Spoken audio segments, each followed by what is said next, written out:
지난주에 어수선했던 증시가 이번 주에도 이어가는 분위기입니다. 이번 주는 큰 실적 발표들도 많고요. 오늘은 테슬라, 구글, EMPH, 비자 등 발표가 있었는데요. 지금까지의 상황으로만 보면 크게 좋은 종목은 없어 보이긴 합니다. 비트코인도 상승하지 못하고 있죠.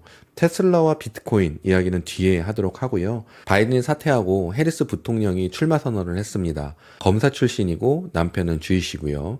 어머니는 인도에서 미국으로 이민 온 과학자라고 합니다. 아버지는 아프리카계 자메이카인이고 교수라고 하는데요. 해리스를 통해 요즘 대선을 보면 어떤 정치를 하려고 하는지를 보려고 하기보단 같은 인종이라는 것으로 표를 얻으려고 하는 분위기 같습니다. 해리스가 임팩트가 없는 사람이었다고 하는데 원래 부통령은 임팩트가 있으면 안 되는 거예요. 대통령이 있는데 나서거나 할 수가 없거든요. 원래 해리스가 어떤 사람이었냐는 봐야 하는데 원래 크게 임팩트가 있지는 못했습니다. 언론 쪽에서는 해리스를 임팩트 있게 만들려고 선거 자금도 많이 들어오고 있고 지지하는 사람들이 모이고 있다는 방향으로 가고 있는데요. 사실 이 부분은 확인될 부분이 아니라서 킹메이커 들어보셨죠? 킹메이커가 돈 주고 뉴스를 보내는 건지 이런 것들은 알 수가 없어서 크게 신뢰하는 부분은 아닙니다. 하지만 미국 증시는 조금 반응을 한 듯해요. 하락하던 반도체는 반등을 해줬고 최근 트럼프 관련으로 보험 종목들은 하락을 했습니다. 증시는 다시 어디에 박자를 맞춰야 할지 눈치를 보고 있는 것 같은데요. 요즘은 증시 자체가 좋은 게 아니라서 어느 한쪽으로 박자를 맞추기가 쉽지는 않을 겁니다. 증시 자체가 안 좋으면 호재가 나와도 주가는 하락을 하거나 악재가 더 부각이 되거든요. 제가 느끼는 미국의 분위기나 상황들을 전해드리려고 가끔 이런 이야기들을 영상에 담는데요. 오늘은 이게 중요한 게 아니니 바로 넘어갈게요. 비트코인은 68,000이 저항이라고 말씀드렸고 넘어가는 듯 못 넘어가고 있습니다. 넘어가지 못하니 관련 종목들도 추가 상승을 만들지 못하고 있는데요. 비트코인 관련 종목을 가지고 계신 분들은 주도주라고 들어보셨죠? 비트코인을 주도주로 보시고 비트코인이 말씀드린 68,000을 넘어가는지 확인을 하시면서 종목을 보시면 좋겠습니다. 종목만 보시고 올라가라 하시는 분들이 있을 거란 말이죠. 꼭 기준을 세워서 주식을 하셔야 합니다. 비트코인은 오르지 않는데 종목에 호재가 나와서 종목만 오르는 경우도 있죠. 아무 의미 없는 상승일 확률이 높거든요. 이것도 박스로 설명을 드려야 하는데요. 주도주가 오르지 않는데 관련 종목이 오르면 보통 호재는 박스 하단이나 중간에서 나오는 경우가 많습니다. 박스 하단에 가까울수록 상단이 멀어서 상승을 크게 만들 수 있는데요. 심지어 갭상을 하기도 합니다. 갭상을 하더라도 박스 안에서의 갭상은 횡보라고 합니다. 다시요. 주식은 박스로 움직입니다. 박스 안에서의 상승과 하락은 심지어 갭상을 하든 갭하락을 하든 이 안에서 이루어지면 횡보입니다. 움직임을 보고 말씀을 드릴게요. 비트코인 68,000으로 가다가 하락하고 있죠. 마라도 상승하다가 하락을 하고 있고요. 보시는 것 같이 중간에 선이 없습니다. 박스라서 그런데요. 여기에 있는 갭상, 긴 양봉, 아무 의미 없는 상승입니다. 이것을 모르시면 긴 양봉에 마음이 홀려서 매수를 하게 됩니다. 이제부터 주가 상승이 시작될 것만 같거든요. 그래서 박스 상단에 매수를 하는 경우가 많은데요. 내가 사면 떨어진다는 말이 여기서 나오는 겁니다. 박스 상단에서 매수를 하니 눌림이 나오죠. 그리고 큰 박스일 경우는 상단과 하단이 멀기 때문에 박스를 모르시는 분들은 긴 음봉 몇 개 터지면 어디까지 떨어질지 모르니 손절을 고려하시게 되거나 스트레스를 받게 됩니다. 비트코인은 68,000 위로 올라야 한다는 거 기억하시고요. 올라서서 내려오면 안 되는 거예요. 아래 박스 하단은 58,000 정도인데요. 이것은 변경될 시 다시 알려드리도록 하겠습니다. 오늘의 이슈는 테슬라일 것 같습니다. 주가 움직임, 기술적 분석은 뒤에 말씀드리고요. 저는 여러분들에게 다른 주식을 알려드리려고 노력을 하고 있습니다. 차트도 노하우까지 해서 알려드리려고 하고요. 저는 개인적으로 기업 분석하는 것을 좋게 보지 않거든요.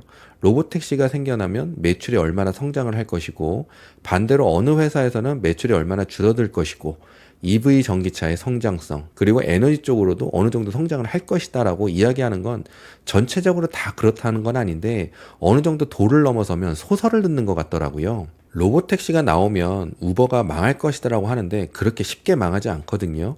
그리고 나라에서 문제가 생기는 듯 하면 가만히 보고만 있지도 않고요. 테슬라나 전기차도 계속 성장을 이어갈 줄 알았지만 생각보다 그렇지 못하기도 하고 시간이 걸리는 사업도 있고 빛이 나지 않는 사업도 있고요. 이해하겠다고 사업들이 순리대로 이어져 가는 게 아니거든요. 또 주식을 1, 2년만 해보시면 아시게 되는 게 있는데요. 현실은 실적이 좋아도 주가는 하락하는 경우가 있고 하락하면 거기에 맞춰진 꼬투리 하나 잡아서 이야기를 하고요. 반대로 실적이 안 좋은데 주가가 오르면 역시 하나 잡아서 이야기를 하고요. 저의 영상을 꾸준히 보신 분들은 아실 텐데요. 테슬라는 자동차 판매로만은 힘들다 말씀드렸고, 자동차 판매량이나 인도량에만 신경 쓰지 말라고 말씀을 드렸었죠. 하지만 아직 다른 사업은 눈에 띄는 게 없어서 아쉽긴 합니다.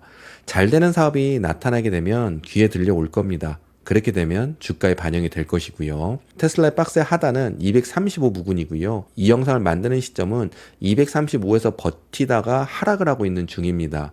영상이 올라가는 시점에는 어떻게 될지 모르겠네요. 지난 영상에서 보여드린 테슬라 박스들입니다. 235가 여기였고요. 235 밑으로 하락을 했다면 이젠 박스가 이동을 하게 됩니다. 근데 박스를 이동한 건지 아닌지 차트를 보시는 분들이 아니시면 어렵잖아요.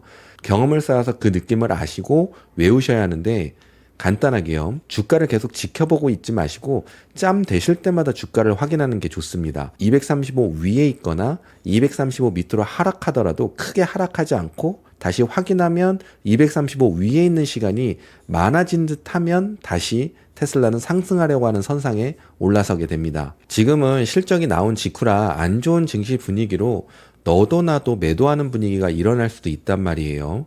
과매도라고 하기도 합니다. 그래서 내일부터가 중요한데요. 235 위로 올라와줘서 안착을 하고 빠져도 하루 이틀 안에 올라오는 게 좋습니다.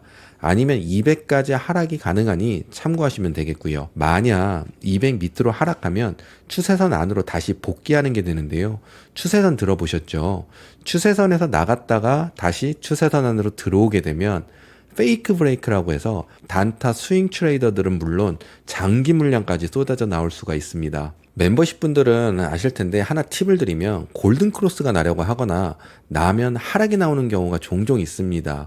그래서 골든 크로스가 나오려고 하는 상황에 반등해서 235 위로 다시 올라와 준다면 골든 크로스의 영향을 받아서 향후적으로 추가적 상승을 기대해 볼 수 있습니다. 235와 200 잘 기억해 놓으시고 공부해 보시면 좋겠습니다. 제가 다른 종목을 말씀드릴 때도 이해가 쉬우실 수가 있으니까요. 지금은 증시가 안 좋은 건 사실입니다. 멤버십 언급을 드려 죄송합니다.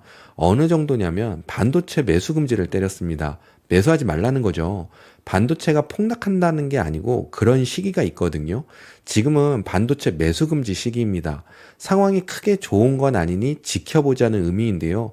엔비디아가 반도체의 상승이든 하락이든 주도할 수 있으니 지난 영상 봐주시면 이해가 되실 겁니다. 지금은 좋은 증시는 아닙니다. 주식은 힘든 시간이 대부분인데요.